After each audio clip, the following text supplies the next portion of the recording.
So the courier who had cheated death in the cemetery outside Good Springs cheated death once again, and the Mojave Wasteland was forever changed. The new California Republic celebrated its second victory at Hoover Dam, establishing definitive control over the entire Mojave Wasteland. Soon after, they negotiated terms to annex the Strip, Freeside, and many surrounding communities. The Mojave Wasteland, at long last, had entirely fallen under the NCR's banner. Though the courier's agenda was debated by many, he was honored by NCR for his support of the military at Hoover Dam. He was presented with the Golden Branch, the highest civilian decoration given by the Republic. Though some super mutants in Nightkin continued to journey to the legendary Utobitha, they found little trace of its existence. Some eventually found their way to Jacobstown, but many wandered off into the wastes, confused and disheartened. Invigorated by his travels with the courier, Raul once more took up his guns in memory of his lost Rafaela. Soon after, the Mojave was filled with tales of the ghost vaquero who hunts down those who prey on the weak.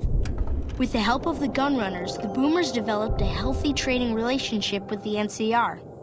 Eventually, the Boomers began wandering out into the wasteland while still preventing outsiders from entering Nellis. At odds with leadership over the Brotherhood's future, Veronica looked to the Mojave Wasteland for an answer both she and they could live with. But the answer would never come, and the dangers of the world that had left the Brotherhood of Steel behind would eventually claim her life. Never weakened by NCR, the Fiends staged an attack against Camp McCarran during the Second Battle of Hoover Dam. Though NCR repulsed the Fiends, they suffered heavy losses in the process. After the NCR's victory at the dam, the followers of the Apocalypse were pushed out of Old Mormon Fort during its occupation by NCR forces. NCR further encouraged them to leave Outer Vegas entirely, and the followers had no choice but to comply. Good Springs saw more trade along I-15 after NCR gained control of the Mojave Wasteland. But with that came a heavy burden of the Republic's taxes. Some old-timers, unable to handle the cost, were forced to move on, grumbling all the while. Cass survived to see the NCR flag flying proud over Hoover Dam, and thought for a moment, this is what a hero must feel like. She was about to tell the courier not to get too proud of himself. Then she figured, he knew that already.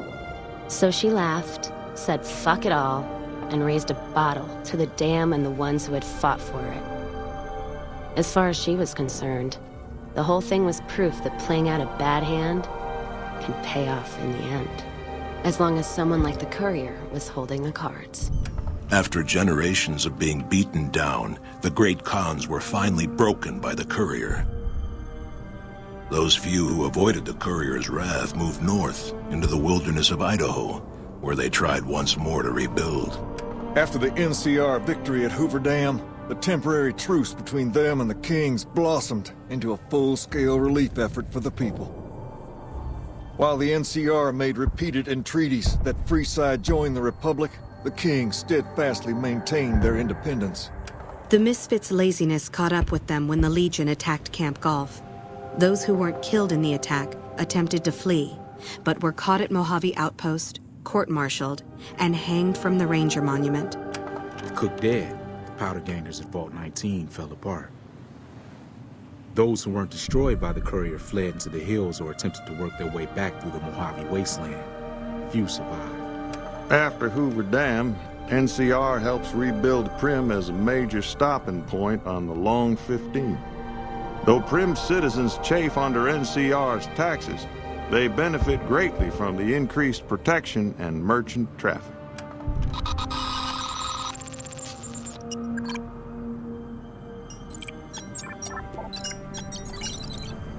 And so the courier's road came to an end, for now. In the new world of the Mojave Wasteland, fighting continued, blood was spilled, and many lived and died just as they had in the old world. Because war never changes.